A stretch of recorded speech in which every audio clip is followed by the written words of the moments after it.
Hi అండి, అందరికీ నమస్కారం అండి. నేను ఫలోడా చేస్తున్నానండి. చాలా టేస్టీగా ఉంటుంది. ఇది సూపర్ మార్కెట్లో అయితే అవైలబుల్గా ఉంటుంది. ఈ ఫలోడా లోపలైతే మనకి ఇలా ఇస్తారు.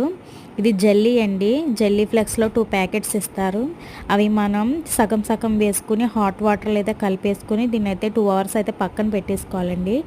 బాండి తీసుకుని అందులో పాలు అనేది వేసుకోండి. చిక్కటి పాలు అనేది వేసుకోండి, నీళ్లు వేయకండి. చిక్కటి పాలు వేస్తే మనకి ఫలోడా అనేది చాలా టేస్టీగా ఉంటుంది. దీంట్లో జీడిపప్పు ముక్కలు అనేవి వేసుకుని పాలు బాగా మరిగాక ఈ ఫలోడా అనేది వేసేసుకోవాలండి. మ్యాంగో ఫలోడా దీన్ని మనం అటు ఇటు కలుపుకొని కొంచెం దగ్గర పడేంత వరకు ఉండించుకొని మనం దీన్ని 3 అవర్స్ 4 అవర్స్ అయితే మనం ఫ్రిడ్జ్లో పెట్టేసుకోవాలండి.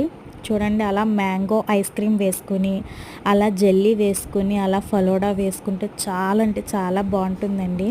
మనకి ఎండాకాలంలో అయితే చాలా బాగుంటుంది ఫలోడా. చాలా టేస్టీ అయితే ఉందండి. ఒకసారి అయితే మీరు కూడా